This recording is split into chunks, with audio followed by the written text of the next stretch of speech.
नमस्कार दोस्तों। Quick revision की इस श्रृंखला में हम लोग बिना देर करते हुए चलिए प्रश्नों की तरफ आगे बढ़ते हैं। तो हमारा पहला प्रश्न है, एक अध्यापक मेधा पाटेकर व अमृता देवी बिश्नोई के योगदान पर बोल रहा है क्योंकि ऑप्शन है दोनों ने चिपको आंदोलन को आगे बढ़ाया। दूसरा ऑप्शन है दोनों के आंदोलन पर्यावरणीय मुद्दों पर हैं, या दोनों का संबंध जल संरक्षण के आंदोलन से है, या दोनों महिला सशक्तिकरण आंदोलन से संबद्ध है। तो इसका सही ऑप्शन होगा दोनों आंदोलन पर्यावरणीय मुद्दों पर हैं। ऑप्शन दूसरा हमारे यहाँ पे बिल्कुल सही ऑप्शन होगा। चलिए आगे देखते हैं अगले प्रश्न की तरफ। जैव विविधता के संदर्भ में भारत में निम्नलिखित में से कौन सा क्षेत्र हॉटस्पॉट माना जाता है?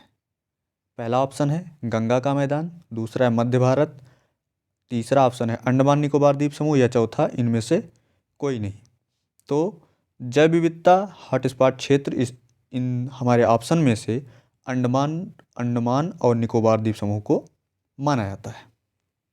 तो इस हिसाब से हमारा तीसरा ऑप्शन सही होगा। आगे चलते हैं।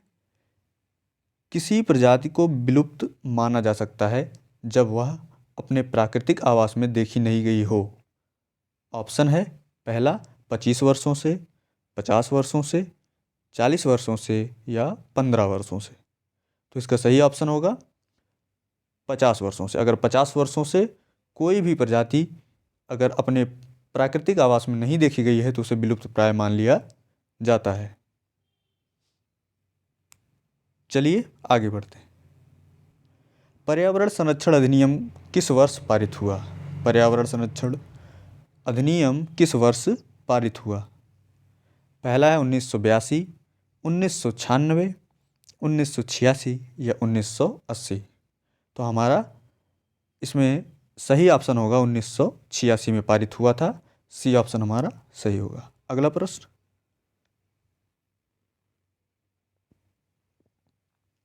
अगला प्रश्न है, वर्ष 1992 में पर्यावरण सुरक्षा से संबंधित प्रथम पृथ्वी सम्मेलन किस शहर में आयोजित हुआ था? ऑप्शन है Rio de Janeiro, Washington, Stockholm या कोपेनहेगन। तो इसका सही ऑप्शन होगा रियो डी जेनेरियो में पहला पृथ्वी सम्मेलन आयोजित हुआ था। चलिए आगे बढ़ते हैं। निम्न में से कौन सा पर्यावरण अध्ययन का घटक नहीं है? वायुमंडल, सौरमंडल, जलमंडल या मानव। तो इसका सही ऑप्शन होगा सौरमंडल पर्यावरण का घटक नहीं है। बाकी वायुमंडल, जलमंडल और मानव हमारे पर्यावरण के घटक माने जाते हैं। अगला प्रश्न है, ऊर्जा का पिरामिड होता है उल्टा, सीधा, अनियमित या इनमें से कोई नहीं। तो हमारे जो ऊर्जा का पिरामिड होता है वो सदैव सीधा होता है। कैसा होता है? सीधा होता है। अगला प्रश्न है, निम्नलिखित में से किस प्रदेश में रेनडियर पाया जाता है? निम्नलिखित में से किस प्रदेश में रेनडियर पाया जाता है? ऑप्शन है टैगा, टुंड्रा प्रदेश, मानसून या गर्म मरुस्थल। कहाँ पे पाए जाते हैं? तो रेनडियर टुंड्रा प्रदेश में पाए जाते हैं। कहाँ पाए जाते हैं? टुंड्रा प्रदेश में। बी ऑप्शन हमारा सही होगा। अगला, एगमार्क का संबंध है उत्पादन से, संसाधन से, गुणवत्ता से या पैकेजिंग से। तो इसका सही ऑप्शन होगा एगमार्क का संबंध गुणवत्ता से। हमारा ऑप्शन सी राइट होगा। अगला प्रश्न है हमारा, wild life institute of India कहाँ स्थित है? Wild life institute of India कहाँ पर स्थित है? तो इसका पहला है नई दिल्ली, अहमदाबाद, देहरादून या कोयम्बटूर। तो wild life of institute of India Dehradun में स्थित है। तो इसका सही ऑप्शन होगा ऑप्शन सी देहरादून। अगला देखते हैं, निम्नलिखित में से किस सर्वाधिक जैव विविधता पाई जाती है? निम्नलिखित में से किसमें सर्वाधिक जैव विविधता पाई जाती है? तो पहला ऑप्शन है शीतोष्ण पर्णपाती वन बायोम में, शीतोष्ण घास प्रदेश बायोम में, उष्णकटिबंधीय सदाबहार वर्षा वन बायोम में या सवाना बायोम में। तो सर्वाधिक जैव विविधता कहाँ पाई जाती? उष्णकटिबंधीय सदाबहार वर्षा वनों में। ठीक है, तो हमारा ऑप्शन सी सही होगा। अगला है, भारत में हंगुल परियोजना कब प्रारंभ हुई? भारत में हंगुल परियोजना, ऑप्शन है 1975 में, 1996 में, 1970 में, 1992 में। तो इसका सही ऑप्शन है 1917, ऑप्शन सी सही होगा। ठीक है, 1970 में।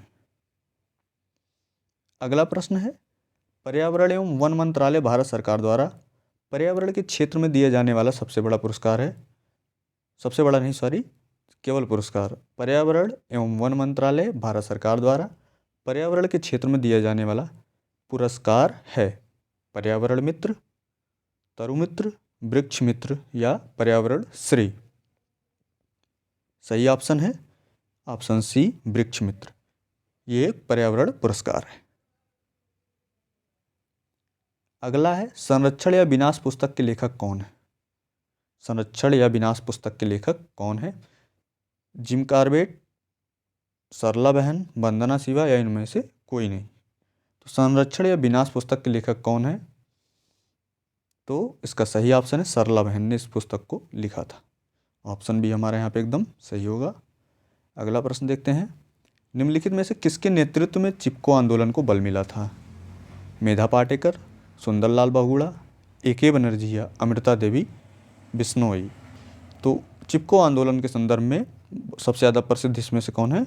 सुंदरलाल बहुगुणा जी है। तो हमारा बी ऑप्शन सही होगा। तो ये रहे हमारे आज के क्विक रिवीजन के प्रश्न, जो आपके स्कोर को पक्का बूस्ट करने का काम करेंगे। हमारे साथ अंत तक बने रहने के लिए आप सभी का बहुत बहुत धन्यवाद। जय हिंद।